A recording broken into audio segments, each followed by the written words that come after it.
Next যে প্রশ্নটাতে আমি আসবো সেটা হচ্ছে যে এমনও স্টুডেন্ট আছে যারা নিট বারবার দিচ্ছে এবং বারবার তারা পাচ্ছে না এবং কন্টিনিউ চেষ্টা করে যাচ্ছে।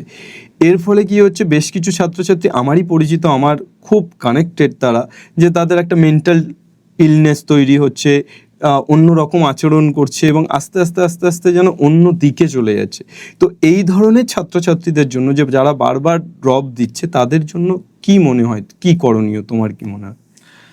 আমার মনে হয় যে তাদের আগে নিজের আত্মবিশ্লেষণ করাটা সব থেকে বেশি জরুরি।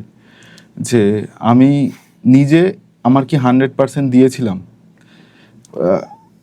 সর্বস্ব দিয়ে কি চেষ্টা করেছি, নাকি আমি আরও বেটার চেষ্টা করতে পারতাম।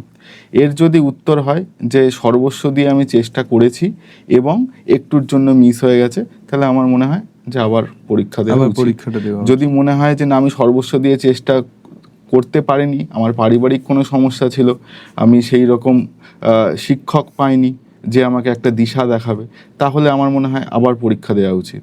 কিন্তু যদি তার ভালো না লাগে জিনিসটা, এবং সে যদি মা বাবার চাপে হোক বা সমাজের